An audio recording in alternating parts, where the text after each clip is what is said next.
Boas tardes, Vieto, grazas por atender a CGV Televisión. Despois da vosa última visita, o ano pasado, o 2012, aquí en Barcelona, que era a principios de verán, me era o principio de Paula Rey como vocalista do grupo. Gustaríame saber, dende entón, que cambios de evolución fixo o grupo, como está sendo aínda a adaptación de Paula, se xa está totalmente adaptada.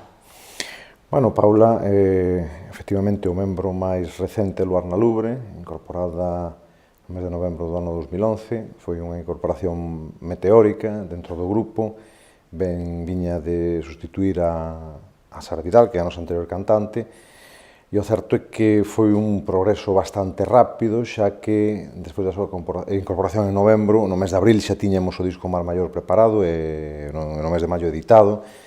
A súa voz sorprendeu tanto no disco como máis aínda nos directos, porque ten moita enerxía, ten unha forma, unha actitude moi positiva no escenario, e ten unha gran voz, unha gran profesional, unha gran vocalista que traballa moito a voz e que realmente, pois, eu penso, creo que non me equivoco, o mellor vocalista que tuvo o Luar na Lubre, polo menos dende o punto de vista profesional.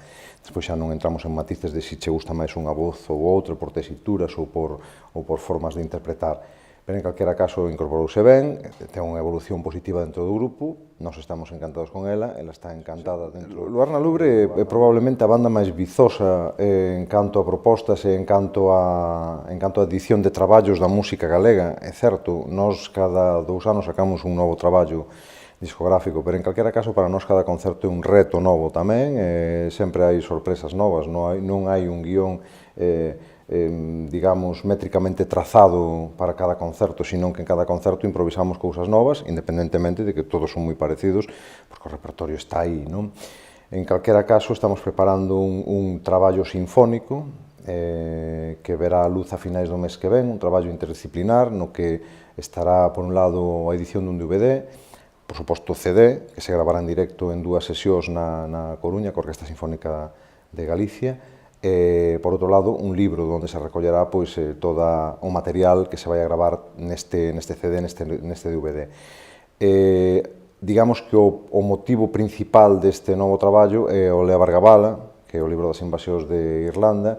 Queremos recrealo dunha maneira máis sinfónica, dunha maneira máis estendida e explicada ao público. Lea Bargabala, como ti ben sabes, é de onde salen os mitos de Breogán e moitos outros que a maior parte dos galegos non saben de onde provén. Isto está escrito polos monxes irlandeses no século XI e é unha historia fantástica, recollida da tradición oral, e desa tradición oral nós o que fixemos foi recrear e vai ser recrear a parte que nos toca máis directamente aos galegos, ou concretamente como falan eles os milesians. Eso vai ser a novidade de cara ao vindeiro ano e no que estamos traballando nestes intres. Como gaiteiro, gustaríame saber como valoras a polémica que surdiu a través do concurso este de baile de gaita do programa de Luar entre a gaita marcial e a gaita tradicional, un pouco como valorar. Isto son polémicas vellas para tempos novos. Isto é unha polémica que se reedita cada tempo. Realmente é unha cuestión na que a min particularmente eu non opinei en ningún medio, a pesar de que se me pediron moitas veces. Eu creo que é unha torpeza volver a entrar en este tipo de guerras. Creo que hai unha provocación e unha contestación. Neste caso, pois cada un ten que valorar dende a súa propia perspectiva. Eu sempre dixen e sigo dicindo que con cartos públicos non se poden facer determinadas historias. O resto é unha cuestión estética que cada un pode valorar ou non valorar desde unha perspectiva persoal.